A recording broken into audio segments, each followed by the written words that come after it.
little Down, say you down. You gotta stand up and fight. Oh, you gotta stand up. Oh, you, oh, you fight. Yeah, man. Yeah, Oh, you fight. In person is so much more beautiful.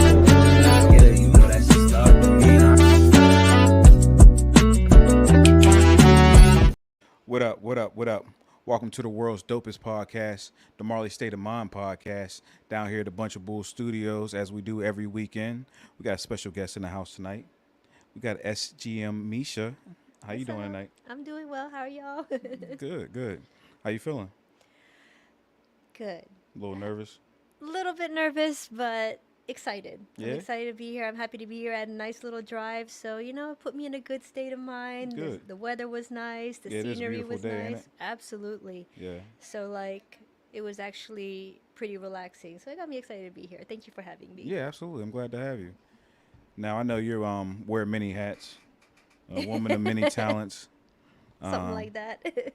You do music management representation. Yep. That's when I first became familiar with you, with your work with SGM. You also do some producing, some production. Told me you were classically trained. Yep. So you've been doing music for a long time. And you also do some baking, huh? A little bit of baking. Yeah, that's my other passion. I say I have three things that I'm really passionate about: music, baking, fashion. Yeah, fashion too. Yep. Yeah, I think all those things are kind of intertwined too, right? Yeah, I feel like there's always a place for good food, good music, Yeah. and a good fit. Yeah.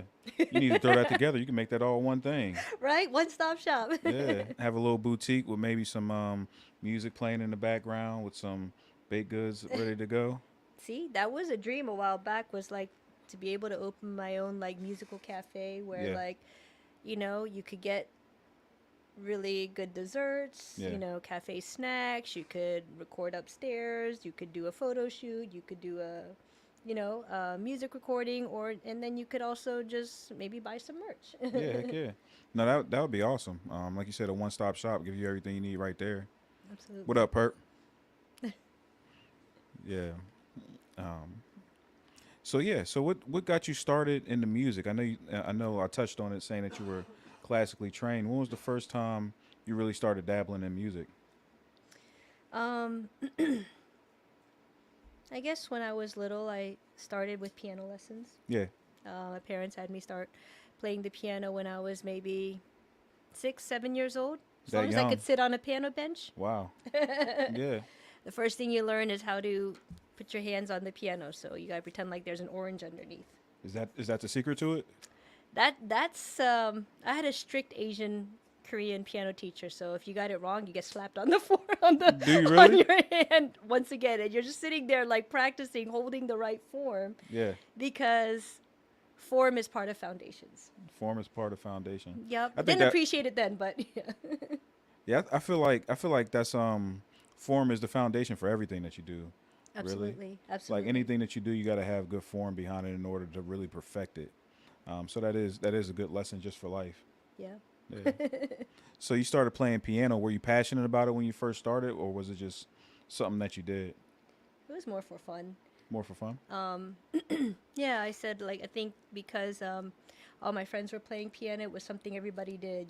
So we all had piano lessons, we all had art lessons, we all had swimming or tennis or whatever our parents were putting us into. So I think I was told that piano is like, if you know how to play the piano, again, it's a foundation for being able to play any kind of instrument, or at least have a foundation to know your scales, minor key, major key. You're going to learn that on the piano, and then that can always be a springboard for learning something else. So in the beginning, I was just kind of ting ting ting, playing chopsticks, learning how to Yeah.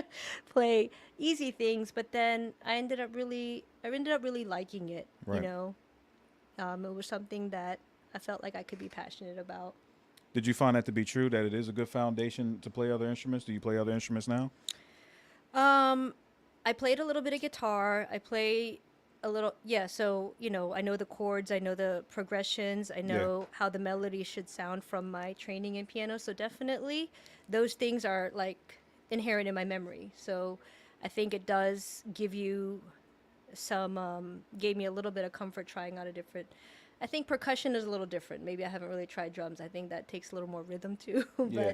But yeah, like my brother played cello for a little bit after he took piano lessons. And so I guess the music theory that you're taught in piano Right. is helpful to be able to play or learn any other instrument.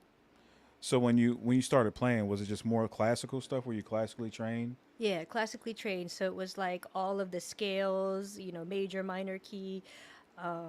Then it was Bach, Beethoven, like some of the easier classical pieces. I never really learned jazz piano. That's Yeah. something I always wanted to get into, but I felt like I could pick up on my own because I think classical music is such a like beautiful genre. Yeah. And it's like really almost like a lost art now because people don't see the value of class. But I feel like classical music's in everything. Oh yeah, yeah, and it's funny because I used to work for the symphony, the PSO, Oh, nice. and the more I was around classical music, the more I found like, oh, this is music that I found in my childhood through like Yeah. cartoons and different things like Yep. that. They had a lot of these pieces were played on those things, and I didn't even realize it. I thought it was just a regular score from the cartoons, but a lot of these things I was already familiar with, and didn't even realize I was familiar with these things. Did that translate to your personal life, like the classical music? Did you listen to it like on your own independently, or were you listening to different things as you were growing up? A little bit of both, but I still really like classical music because, um, like, I like listening to like one of my favorite. I think he passed away now. Arthur Rubinstein. I think he's the best Chopin player. Really? Yeah, the way he plays, and I just like to listen to his piano classics on my playlist, because of the delivery, the passion, the intensity, the precision in his piano playing. So I love listening to orchestra pieces. I still listen to, just piano or orchestral music. Do you have a favorite period, like the Baroque, classical, modern? Do you have a favorite All of period the of? above. I don't really Really? have a favorite, but I like it all. Yeah. Yeah. Yeah, that's cool. That's what's up. So you said you listen to other things. What's like your favorite genres of music to listen to if it's not classical? If it's not classical, I mean, I like hip hop. I like R&B. I like K-pop. I like, uh, you know, that four on the floor electronic dance music, Yeah. So a when you little bit need of to work everything. out. Yeah, I like a little bit of everything. To me, if it's good music, it's going to translate. 100%. If it's good music, I'm willing to take a listen. Even good country pop.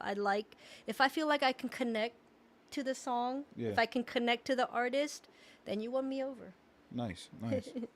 So at what point did you start getting into like different aspects of music, not just the classical, but like musical production, musical management? When did you start getting interest in that stuff? That stuff maybe about 4 or 5 years ago. I met some artists in the Pittsburgh area that very talented who rap, and part of my music brand now. So that's when I kind of got introduced to more like the hip hop rap scene, or at least in Pittsburgh, Right. and started like going to some shows, supporting artists, and I think that's where I kind of liked hearing like new talent and kind of just getting a little bit more of an exposure there. Yeah. What made you feel like, oh man, this artist is talented. I feel like I can, I can help. I can be of some value to this artist. That's a good question. I think you have to catch my eye with something. Maybe it's your lyricism. Maybe it's your delivery. Maybe you remind me of NLE Choppa. I don't know. I like NLE Right. Choppa. Yeah. Maybe you remind me of Chris Brown. Maybe but you have your own sound. But it's either the way you craft your hooks. Yeah. Maybe it's the way you tell the story in the song. Hmm. Maybe it's just good trap music. Like I have a hard time sitting through like maybe few songs where I feel like someone's just yelling in my ear, Right. or just rapping loudly without any kind of content to Content. them. Yeah. So again, I think good music or even good It has to have talent. some substance to it. Yeah, it has to have substance. It's got to catch my ear, whether it's the hook, whether it's the lyrics, whether it's even your personality. Yeah. Like, you ever hear that? Like, people have like their artist or rapper persona, Yeah, absolutely. but do you feel like there's a mismatch in real life Is and it the persona? genuine? Is it genuine? Yeah. Yeah, that's something I always thought about too. I Is ask that people. something that's important to you? The genuineness in the artist, the authentic Yeah, authenticity of an artist. Is that important to you? that is because I understand everybody in every industry in some shape or form. We all have to fake it a little to make it. Right. That's just a guarantee. That's just an understanding. But I think the authenticity comes when you can be yourself on the stage. You Right. can tell that other people can tell that you love what you do, that it's in you versus sort of like someone made you do it. Right. I think that lack of, like, I don't care if your Because fit was it's really performance. Gucci or not. Right. It's not really so much that. It's more is what you It's a performing art. yeah, and is the performing art forced or is it something that's just expressing naturally from you? Right. I mean, you could be nervous. That's okay. Sure. You can be like maybe a little bit rusty, but I don't like it when there's too much, when you're too pretentious. Right. Because I feel like then there's more ego than talent, Right. if that makes sense. No, that's fair. That's That's a fair coming statement. through. Absolutely, that's a fair statement. So, whenever you started doing management, Yes. did you have anyone to kind of guide you? How did you figure out how to navigate that world? I mean, Space Game Mafia is the music brand that, the artists there helped really guide me. And, whether it was Trig, whether it was Nell, whether it was G, it was, they were like the initial artists that kind of showed me like that world, about shows and, you know, um, going to a studio. Right. I even recorded in a studio for the first time with Yeah. them. What'd you do? We're not going to talk about that. That's one of the no comment things. Yep, there's an old rap song that will never, ever, ever surface. Oh, you got bars. You The got bars were, like, it was just the experience to be. It's not that easy to get up to a mic and just even rap someone else's bars. Yeah. Even if you wrote them, someone else wrote them, but just to rap confidently. So I give it to y'all artists who go and do this again and again, like, who make it seem natural. Yeah. It's definitely not as easy as People make it look. exactly. Yeah. No, that's fair. Yeah. I think that is a common misconception because you see someone. I think anytime anyone's talented at anything, Yeah. they make it look easier than what it really is. Yep, that's the key, to make it look effortless. Yeah. But I think when you go and actually spend a day in the life of an artist, you go to their studio session, You find out some of the challenges they're facing. yeah, and you're like, wow, y'all make it look flawless. And then you go up and try it, and you're like, oh, nope, this is not for me. Yeah. So I will not be rapping anytime soon. But, just That's letting okay. you know. That's I can be a alright. face of other things. Not Yeah. everything's for everybody. Well, you do production as well, right? Yeah, so that's the other thing I've been finding a joy and a new opportunity for me is just hearing melodies. Now that I've been exposed to a lot of trap and rap and hip hop music, like, I'll hear a beat and I'll hear and I'm just like, okay, that's in the E minor, and basically somebody just looped that, and then I'm like, I'll hear something else like, what if we transpose the key? What if we added a harmony? This could be so much more of a better melody, not Right. just something that, like, I listen, like, I really like, do you know You're that trying song? to make it more cinematic. Yeah, do you know that song Burglars and Murderers? It's a horrible title, but No, I'm not familiar with it. Lil Durk, I think.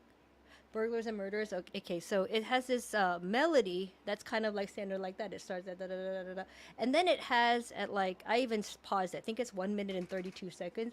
There's a melody switch, and it gives like an old school music, like a movie theme melody switch. It's like da na na na na, and it gives you this nostalgic feel. And I was like, that's genius.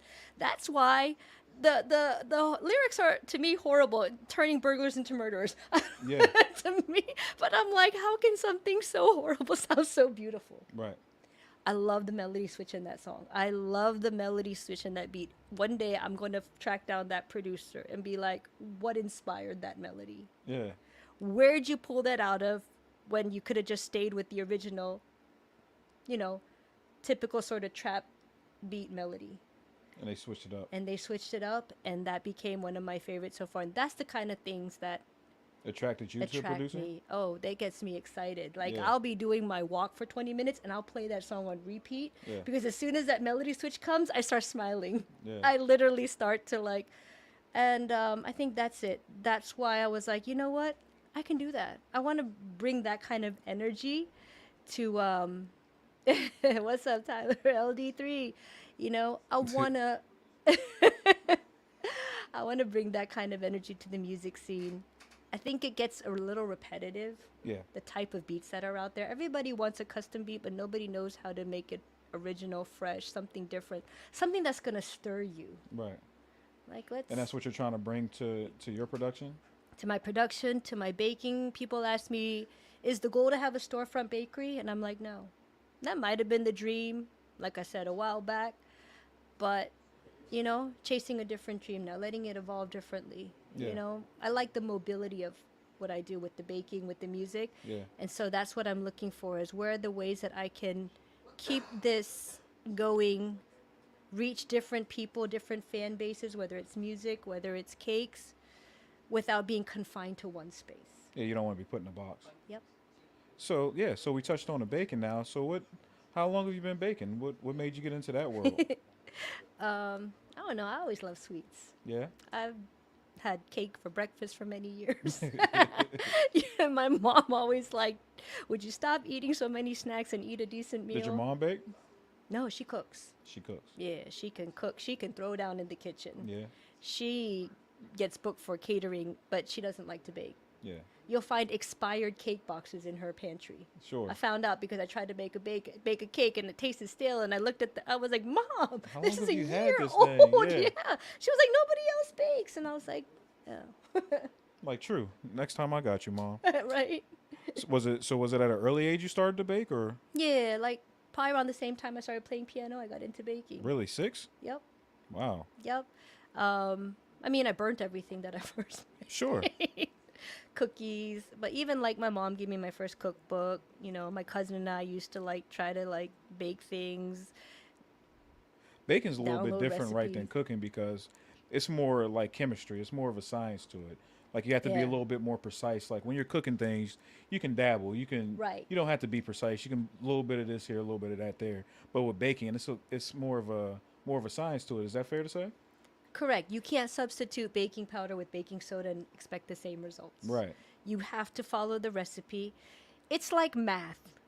If you follow the rules, you'll feel safe because you got the right result. Right.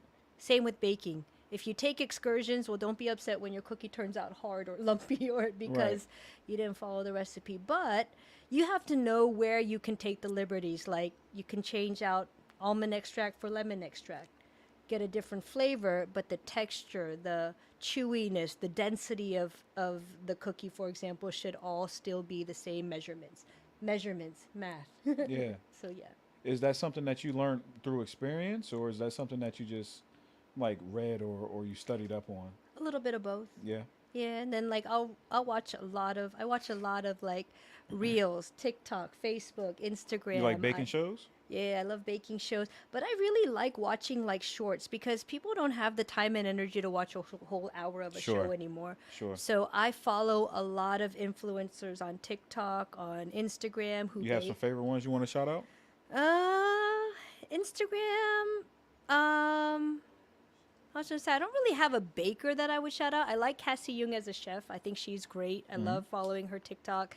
And then I kind of just follow back different people who actually follow me on TikTok as well to see like what are their newest baking hacks or techniques, or we learn from each other too. Like, you know, somebody had a candy fruit that they didn't have success with.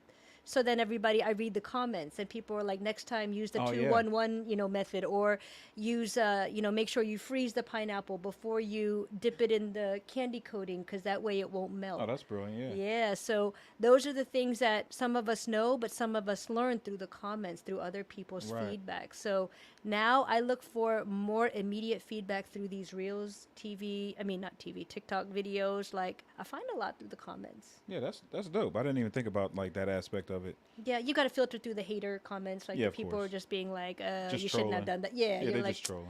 Like, find the useful one. Yeah. How can I benefit from this person's disaster? Sounds bad. No, no, yeah. No, I mean, but that's good. It's learning experience for you as well as the hopefully the individual who Yeah. made the initial post. But while we're in that lane, why don't you tell the people how they can follow you and where they can get a hold of you at? You can follow me on Instagram, TikTok, Facebook. SGMISHA is my TikTok and both my Instagram handle, SG Misha. And yeah, and then you can also follow me on Mish Cakes underscore SG Misha on Instagram as well. Very dope. Very dope. Make sure y'all do that. It's all consistently the same name. Yeah, that's nice you were able to do that. You even able to catch that. Thank you. Sometimes you can't even get. Sometimes you can't get the same name on all platforms. Yeah, then they make. I feel like it's like marketing strategy. Oh, it's much Make it easier to easy. brand yourself. Yeah, for sure. Exactly. For sure. So have you found that to be important, the branding in all of those worlds, because they are worlds that you need clientele in, right? When you're doing music, Correct. you need a consumer. When you're Correct. doing baking, you need a consumer. Yeah. Clientele is important in these things, and with that comes marketing and branding. Yes. Have you found like your niche in that way? Yeah, I think making Mish Cakes part of my name, SG Misha, made it consistent, and then I made the logo, and basically, I try to make it consistent so it's easy to find me. When I vend, it's SG Misha vending Mish Cakes, but if I'm vending at a hip hop show or like a rap show or at a clothing event, like you'll always be able to find a Mish Cake. Yeah. And even though it's cakes, Mish Cakes, there's treats, there's other kind of things. So, yeah, I think branding is very important. I try to put my logo on everything. And it just simply says Mish Cakes in the shape of a cupcake. Very dope. Something easy to and memorable. Yeah, something easy and memorable. That's what you want. Now, where can people try out any of your baked goods? Do you have any places in store where it's currently at? Not yet. I think that's kind of like my next steps I'm trying to figure out. But if you just hit me on Instagram or Facebook or even TikTok, and if you're in, at least the Pittsburgh or surrounding areas, I haven't got to shipping yet. I know a lot of people have been asking, so I'm going to see if I can start shipping cookies and things like that. But in the meantime, you can, hit my DM any custom orders. Do you do catering, different events like that? So right now I'm doing the desserts for Culture Kitchen, which is a new kitchen and bar that opened in Southside. Very Their dope. food is very phenomenal. Yeah. It's very delicious. It's like there's you can get shrimp and grits, you can get a rice bowl, you can get, but on the weekends I do deliver the desserts through the restaurant, so you can now order them online or go to the restaurant. So I like that. How'd that Avenue. partnership come about? I knew one of the chefs that I used to vend with him at the food truck that we Okay. used to vend together at a food truck out in North Versailles. Oh, very dope. And so, when he became part of the restaurant, somehow we got in touch about maybe trying out, like a pop-up vendor as a dessert. And then, I've been kind of coming in every weekend, and now we're kind of working on, next steps together. So I really appreciate that opportunity. I think it's been great exposure for Mish Cakes. Yeah. But it's also been a great partnership with the restaurant and understanding, like, working with them. What are their weekend needs? What kind of desserts are we doing this weekend? How can we reach more people with what we have to offer? More branding and marketing, right? More branding and marketing. Shout Mar out to Hicks Culture showing, Kitchen. Mar Shout out Hicks to showing Space some King. love. Yeah, so absolutely. So it seems like you're really good at networking. You use a lot of these events as opportunities to connect with people, build relationships, to do other things that you're passionate about. Where did that come from for you? Did you always know that this would be key to your success, the networking, or is it just something that you picked up along the way? That's a good question. I think I knew it, and then it's been confirmed to me as I started doing that. But I seen it first in my parents. I saw it in my mom, She ran a dry cleaner. She was a travel agent. She ran the bake sales. Then Oh, wow. she ran a 24/7 Korean PC bang with my dad. If it's 24/7, that place doesn't close. At all? She's like the definition of a hustler. Wow. But then I learned it from my grandmother too, because my grandmother was my grandfather's accountant, but then she would, run these poker games on the weekend and hustle all the guys' money. And so it was like you have to be able to get into a lot of different things, master a few well, and then have people in places of position or opportunity to always be in touch with. Like my grandparents were very wealthy. So it's like, they had a mansion in like one of the wealthiest parts of Korea. So in the summertime, I'd go visit them. And this is something I wanted to share in the podcast. My grandmother had her own fashion designer that would come to the house and create her fit for any event, like important event, like tailored everything. I watched the fabric go over. Like this guy was very flamboyant and brought all the fabrics, and it was like a team of his dressers would dress her, and I thought that was just so like cool. Yeah. I tell people my first Gucci bag was in 4th grade. After I had my piano recital, Yeah. and so before I got like a picture of me, doing anything else. Like I think my first memorable picture is me in my little white suit that my parents bought me, like a dress suit and like the Gucci bag. That's fire. And that was like, and so it gave me an understanding that with wealth comes these kind of opportunities and networking opportunities. Right. But it also gave me, my mom was like, we'll go to TJ Maxx and we'll go to Marshall's to get what you need because you don't need all that. Right. But you can get it if you want it. If you want it. And so it taught me to be humble with. It sounds like you come from a line of women who were hustlers and knew how to get it, if you will. They knew how to really get what they wanted and attack it and to diversify. And a lot of that has come in you. They shown that's what you are now. You're a person that diversified, does many things, and is it hard to manage all of that? Is it hard to give all of the things that you're doing the proper attention, as well as balancing just life in general? I want to say I live a stress-free life, Yeah. but I don't. Okay. Yeah, I think that's the key word, balance. Do you have good balance? I'm getting there. I'm learning how to balance everything. I think going back to my grandmother, she's the lady who was like doing all this stuff, but like she always wore bright red lipstick and had her Marlboro Reds. And so she had this, cool, almost mean demeanor, but it was like nothing really seemed to shake her. Yeah. You know, Stoic almost. Yeah, like you would never see her without in public not put together. Right. Even though she could be having a horrible Good day, week. yeah, Like yeah. horrible week, she's gonna step out with the red lipstick. You're not gonna know her business, and I think that's why I learned keep your private business private. Yeah. And that, my grandmother didn't grow up with the age of the internet, Right, and, right. and Facebook and all that. So, but I remember she caught me.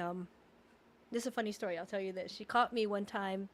I was taking selfies in her bathroom. Yeah. In the camera, and she passed a couple years ago, but she caught me, and I was like, oh hi grandma, and I was just so I came out the bathroom, and she said one thing to me, and it stuck with me, Marley. It stuck with me. She said, practice having a warm heart as much as you practice your smile in that mirror. Oh wow. I know, right? Yeah. I was like, And it dang. resonated with you. Yeah, Yeah.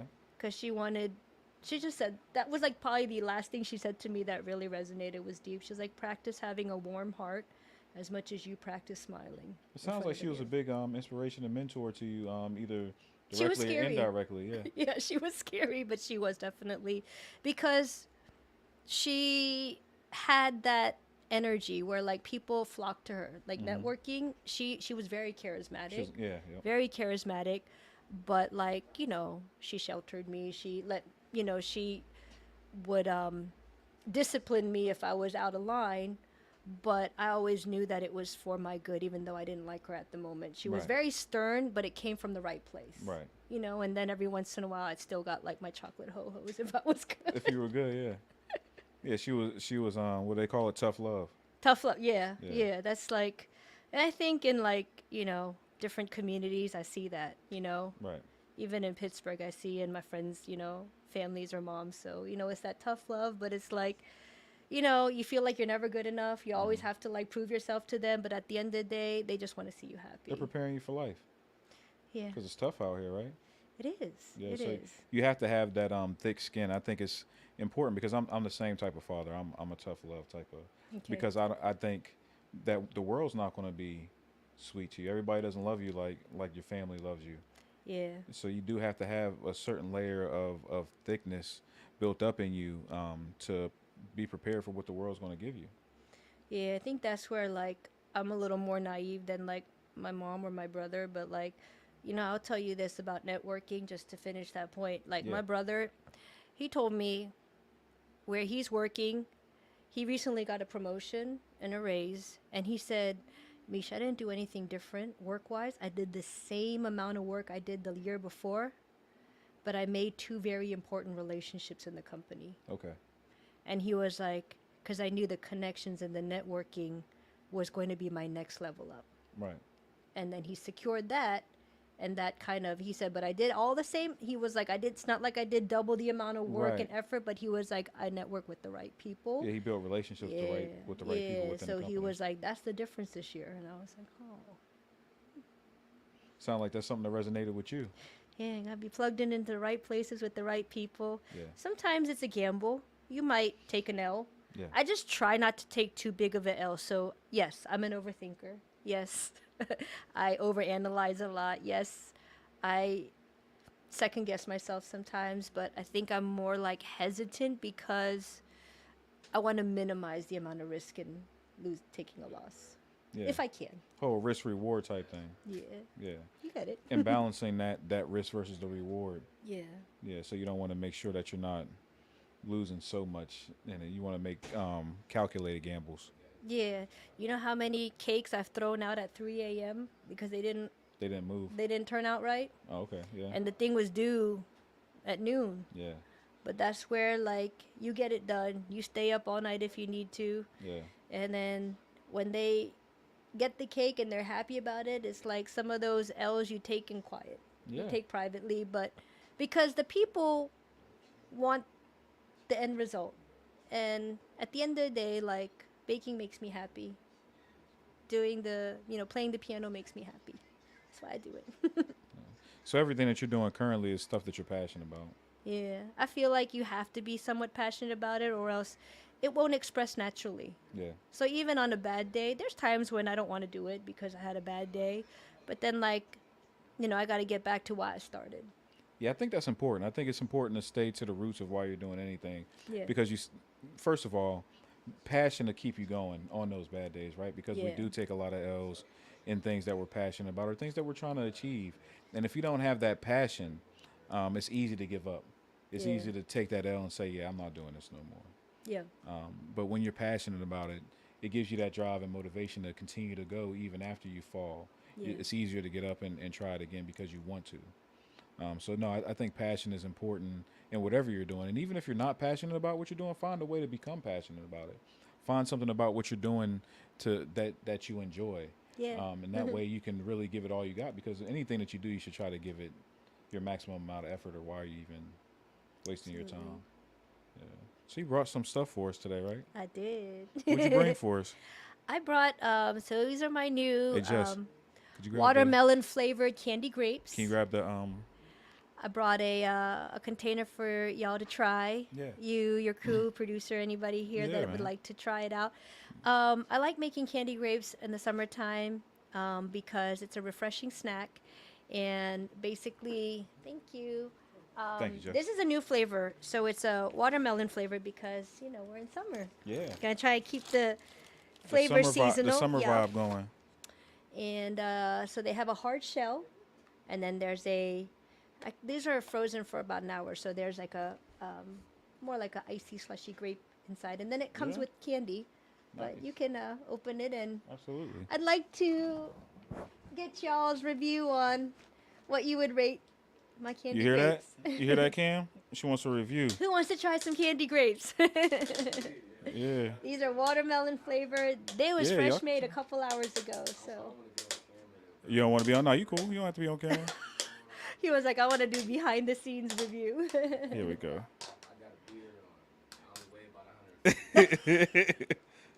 So they do a review on Friday. They have a show where they do a review, but it's a weed review. Oh. Oh, that's like really good. See, I like first reactions. I was supposed to film that, but He said, "Oh, that's good. Is that good? Yeah, that's good." Have you had candy grapes before? Mm-mm. You ain't Oh, that's never had fire. them either? I think you. Do you see them on the TikToks, like people posting, and then they'll be like, how did you rate them, or what do you think? Oh, that's fire. Yeah, I ain't never do that before. And then if you eat it with the Right? candy, like they're like, Peyton, no, he's like, yeah. a lot of people make them, but it's hard to make it well and make it, That's crazy, with ain't the it? right flavoring. I ain't Are they never had that good? before. Hey, what y'all rate them out of 10? Hey, Got some with you for sale? Not right now, but I would definitely bring some more back. I need some. Tyler said stop. Tyler said stop being scared. Can't get on camera. Oh, that's your cousin. I'm vulnerable right now. He said he can't do it right now, man. He said he can't do it. Cam said, But he do gave- I he- have any for sale? So that's a good sign. Yeah, he gave a good review though. 10 out of 10. Yay. 10 out of 10 for sure. You get one, CJ? Yeah, I did. Them doing the block. Yeah, that's crazy. Fire, thank you. Thanks for sharing with us. Appreciate that. Absolutely. Yep, I call it the refreshing summer treat. They come in watermelon flavor, cherry, grape, strawberry. I have all different flavors that I've bought Yeah. to flavor the candy coating with. But watermelon with the watermelon candy, I feel like it's one I haven't seen people do as much, and I really love the flavor of watermelon. So I was like, you know what? Oh Let's do man, that. that's so good. Yeah. Does it make you happy to see people enjoying? Yeah, I love seeing people enjoying it. Look, Yeah. that's why I bake. I love Good look. people's reaction when they have something. This sounds weird, something good in their mouth, but you know what I mean. Yeah, That for was sure. gonna be my slogan. Always got something something good. sweet in your mouth, Yeah. something good in your mouth. Can't be mad. Don't No, take that that the was wrong good. way, but No, yeah, absolutely. That was amazing. So yeah, so we touched on the baking. We touched on your love of music and your passion, and you said the music representation as well, Yeah. and the management there. Now, what are your goals for all of these things? Do you have like a end goal in mind for this stuff, or is it always developing, always moving on? it's always developing. It's always moving on. Right now, working with music label PTMG to get a little bit more exposure with my music producing and also the baking. So, and with Space Game Mafia, like that's part of like we talked about the networking Yes. through music, culture with the desserts, and the custom orders I do. And I really I even talked to a customer at the restaurant, and she was like, "What's the next step?" And she was like, "Cause I see you do." She was like, "You need a Shark Tank." That's not a bad idea. And I was like, Mark Cuban. Yeah, right. Yeah. But yeah, I think right now, like people even ask, like, what would you do if somebody gave you 10K right now to invest it in your, and I think I'm so busy doing, I haven't had a time to really Plan. sit and plan. Yeah. Because as soon as I want to do that, another order's in, another, item needs to be priced out. That balance again, right? Yeah, the balance again. Yeah. So right now, I'm just creating the motion Yeah. and I'm riding the wave. Now, that's what I wanted to touch on earlier. Do you feel that like your classical music background, your musical training, your understanding of musical theory, helped you in your production world? Yeah, I definitely feel like because now I can appreciate the sounds and the music and I can hear like that one trap song that has that beautiful melody transition. I listen for that now. Yeah. And then sometimes I started like on my own before I even really got into music. I was just playing along to like different songs and harmonizing on the key, like hearing if I heard another additional melody. So I never like to just play the actual melody of a song. I Where you like to can- freestyle on it. Were you composing music at a young age? Like your own pieces, like just Um, playing around?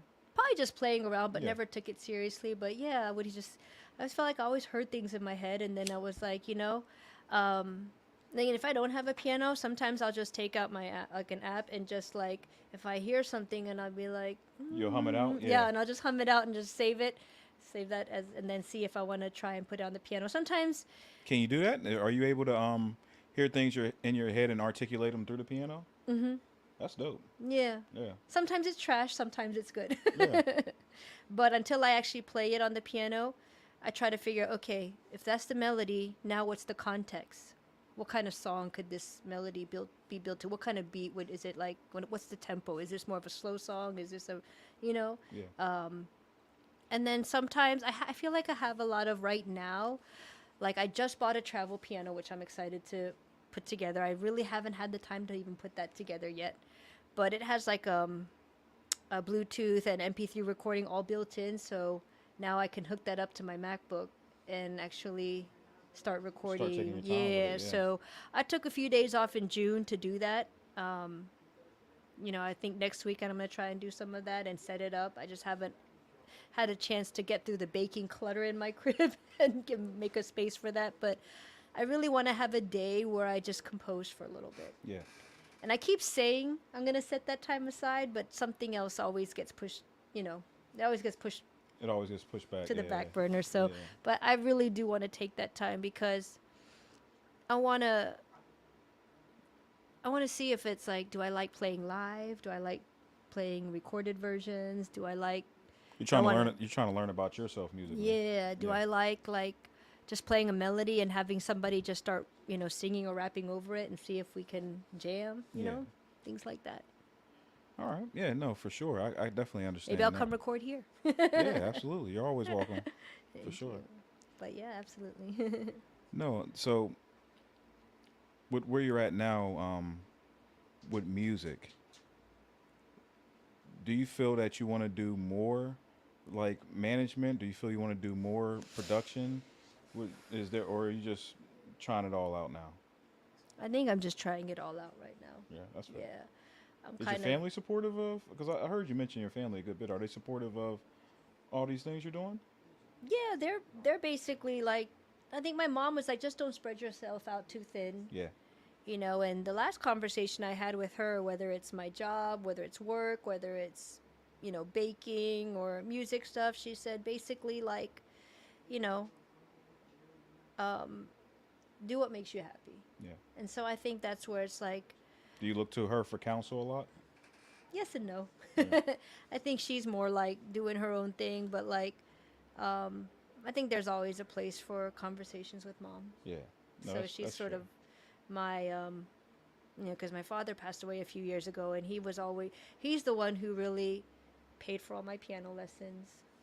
Really loved. He was really into symphonic music. So when I would practice piano, he would sit back, close his eyes, and just listen. Just listen. Yeah. Yeah, and so, it made me happy knowing that even if I was messing up on the keys, he was just there to be supportive. Yeah. He was just enjoying it. Yeah, and he, I was like, but it's like, it was meaningful for him. So I think that's. Did made they it play? Your meaningful. parents? Did they play instruments? I don't think so. My mom played a little bit of piano. I think my mom, yeah, she played piano because I know my aunt played piano because when I was in Korea, I would play on my aunt's piano, and my mom showed me a few things, but not my dad. My dad, I think because my dad grew up really poor, like the opposite of my mom. Like he tried to afford every opportunity for us that he couldn't have. Yeah. He turned into that dad. Right. Yeah. So I like, think all parents want that at the end of the day. Like want Yeah. to provide your kids with what you didn't have. yeah, so he didn't have money for lessons and any kinds of things. Like it's surviving. It's Yeah. surviving in like a very poor hood. It was Yeah. very. So like he learned how to cook for himself. Make different types of recipes out of vegetable soup. Yeah. But yeah, I think my dad was somebody who, because he used education as his way out. Right. Was he a life learner? Was he always learning things? I think my mom's she's more like common sense. My dad's book smart, Yeah. but he was the one who had the brains. So he used education to get out of the system, to get out of the poverty he was in. Right. And he basically studied his butt off. Right. But that's how, my mom found my dad because they kind of got set up or something like that, where my grandmother was like, marry a smart guy. He's going to go places. Yeah. She was like, don't marry the best looking, cute one. Yeah. Not that my dad wasn't Those things. those things, but he That's was not where the value was placed. he was an on- electrical engineer, Right. if that gives you some perspective. Oh yeah. Yeah. you yeah. know, but he had his PhD. He got all of it. He Right. did everything he needed to use education to advance himself. So Are you a Yeah. Are you a life learner? Is education important to you? It's very important to me. Actually, for work, I'm an educational consultant. Oh, that's awesome. So I help people get tutored, and I Oh, sell that's them dope. different tutoring packages. I work on, what's their need for tutoring. I get them set up. So that's another thing I can be passionate about is education. So at work, I can basically talk to people, and people ask me like, how do you make so many sales in your company? I said, because I care about education, and they hear that when I'm talking to them They on can the hear the phone. passion in you. Yeah. Yeah. Like if you want to get that 1500 on your next SAT, this is the way you need to study. Once again, you're the circle back around and bring it full circle. Yeah. It's authenticity. They can hear it in you. They can hear your passion in Yeah. what you're doing. They can hear that you're just not trying to sell them, but you believe that this is going to help that individual. Yeah, that's to me sales tactics, they don't work long term. Right. They might work for finesse a few sales here and there, but people buy off of emotion. They Yeah. want to feel connected to the person they're buying from and the product or the service they're buying into. And people can tell when you're just bullshitting a product to them. Right. They can tell when you don't really care. Yeah. So people will always go where they feel the care is genuine. I think so. I believe that. I think that's why, like the baking, I care that you get a great cake from me. There might be a baker down the street who can do it better than me, same as me, worse than me, might charge less than me, might charge more than me.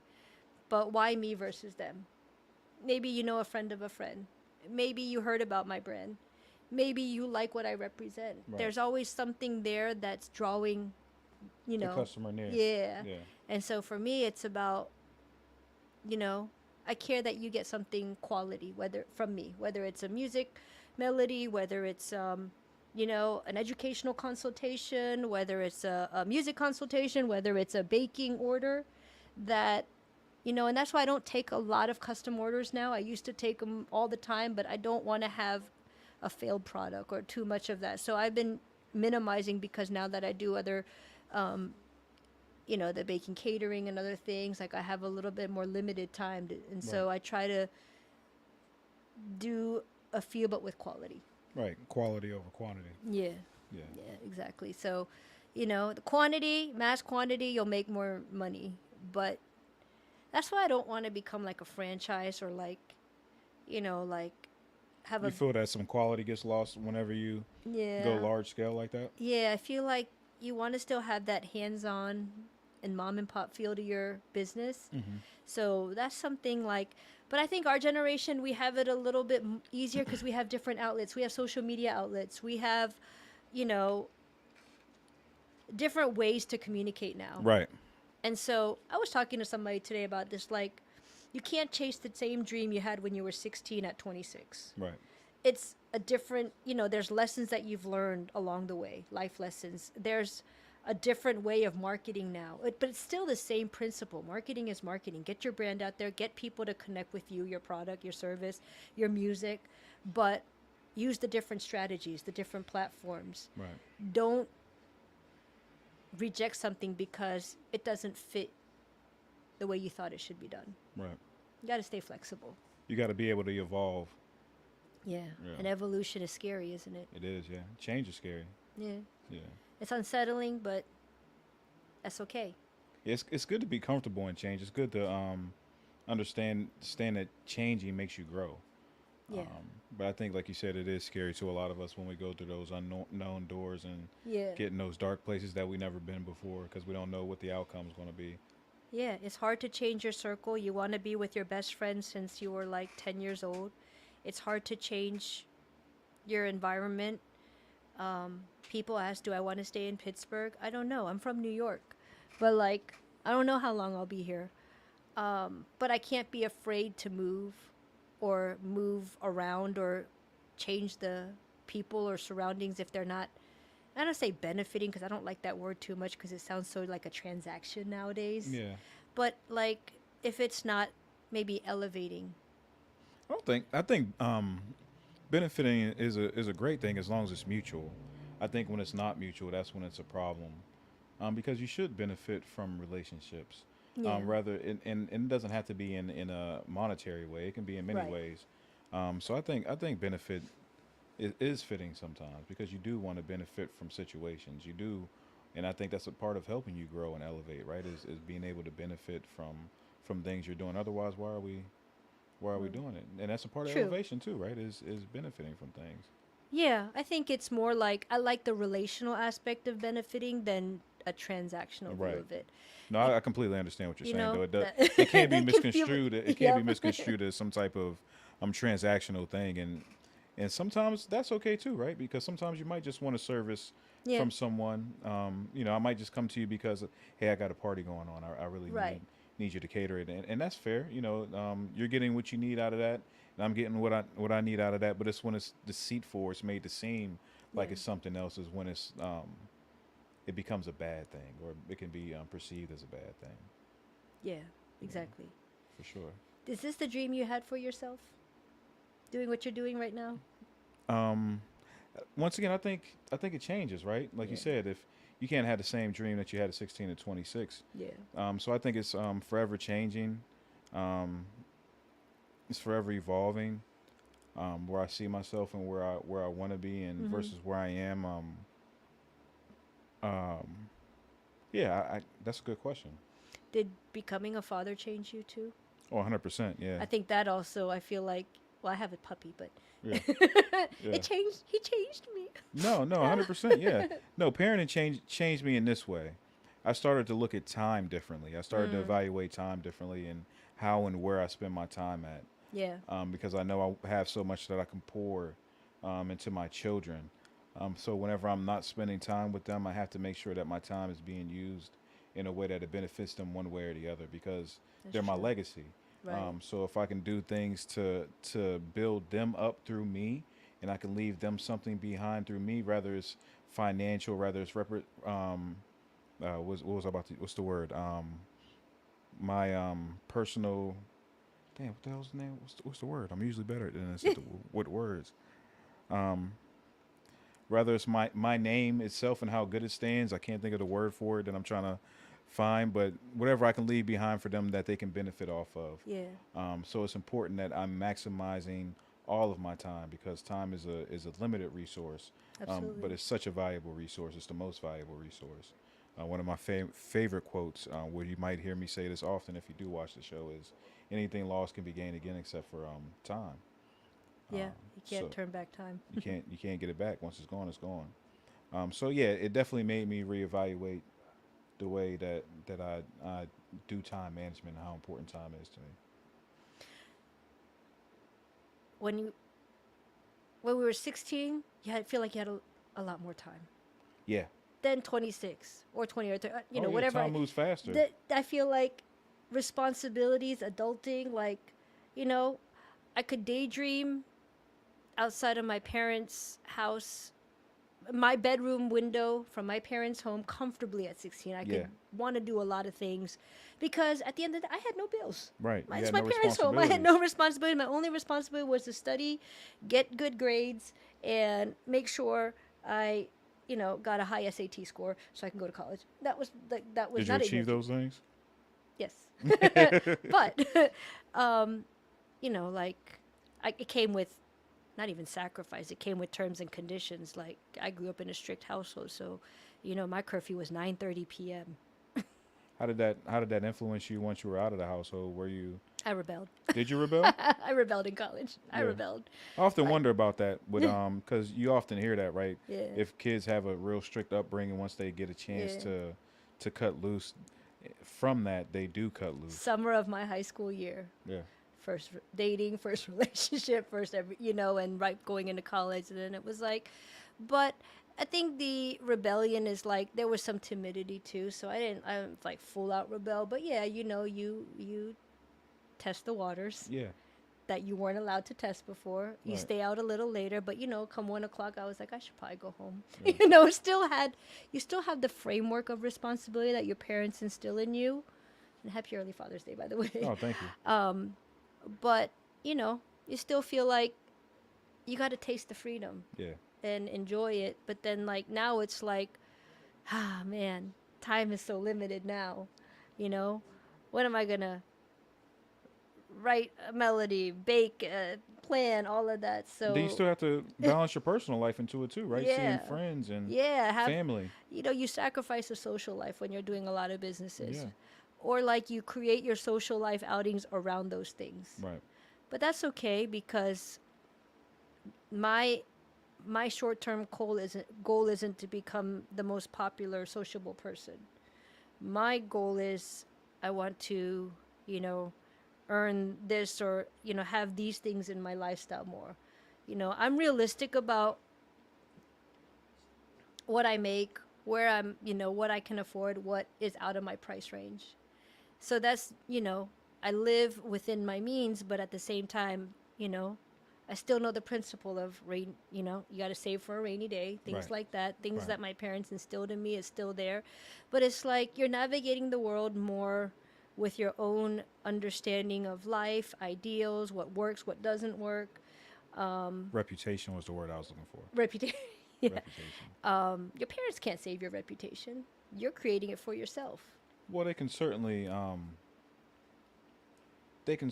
add to it. If your parents are respectable people in your neighborhood, Right. then people will look at you in a certain way, like, oh, that's so and so's Yeah. child. You're right. So they'll have a certain expectation of you. Good And or you, bad. yeah, good or bad, and they might give you certain liberties because they know where you come from. Right. So I think in that way, Okay. you're right. You do certainly make your own reputation, but the reputation that your parents leave behind, like if your parent was a murderer, people will have a preconceived notion that, oh, okay, you come from bad stock, you're of that. But if your parents or come from nobility, they'll be like, oh, that's a nobleman's son, and they'll treat you as such. So I think that part of it is what I was trying to get across. But my apologies for interrupting. I just No, no, thought that's- of the word I He couldn't was think like, of I at need the to get this time. right. It's Yeah, bothering me. yeah, it was. It was driving me crazy. Yeah, Yeah. but yeah. So with all of these things you're doing, where do you see yourself? What are your future plans? What can we expect for you? Where can we see you next at? So I do have an event that I'm going to be at July 7th. It's the 710 Fest. It's like an artistic event. There's going to be music performers, vendors. It's right in front of the smoke shop down the street from me in North for Sales. Okay. It's called the 420 Shop. And Okay. so Really? That's dope. I forgot to bring the flyer with me. Darn it! This Oh, would that's have been a okay. plug and the networking. Yeah. But yeah, so they Do have you have like it an posted on annual. your social media? Can people see the flyer there? Yeah, I'm gonna post it on my Facebook and my Instagram. So yes, people will be able to see it there. Okay. But will be the LD3 might be performing. They're gonna have like performers, artists, different 420 friendly vendors. Okay. And so I'll have my treats out there. And so that's the next outdoor You know event. It's an Fast Eddie annual. by chance? I've heard of him. I've never met him before. Okay. Yeah. My homie DJ Fast Eddie. He does like a lot of infused cooking and baking. Yeah, so that's that. I'm gonna do a little bit of that, but I should collaborate with him one time or get in Yeah. touch. Yeah. Get in touch. What's up, Fast Eddie? If you're watching, bro. But yeah, so that's my next sort of outdoor event is in July 7th, and then might have some other things going on. But yeah, just you can buy my desserts through Culture Kitchen now. Yeah. You can purchase them. Order online, Grubhub. This weekend I have strawberry crunch apple slices with cheesecake dip and banana pudding cups. Sounds amazing. So you can always get Mish Cakes desserts through the restaurant, for stop in the kitchen or order online if you're in the Pittsburgh area, or just hit me if you know. Yeah, give them your socials one more time. SG Misha, Facebook, Instagram, TikTok, or hit Marley if y'all have any kind of catering event, you want a cake done or some treats. I'll come out to you. I know how to get here now. Yeah, I know absolutely. how to get here now. Absolutely. No, we appreciate you joining us, and it was fun getting to know you and Thank getting you. a nice walk through your journey and what you're going through, and hopefully it's been educational for those watching. I certainly appreciate you joining us. Thank you so much. You're very welcome. Thank you. Yeah. And once again, y'all tuned into the world's dopest podcast, the Marley State of Mind podcast, Hey. down here at a Bunch of Bull Studios. We'll see y'all next time. Peace.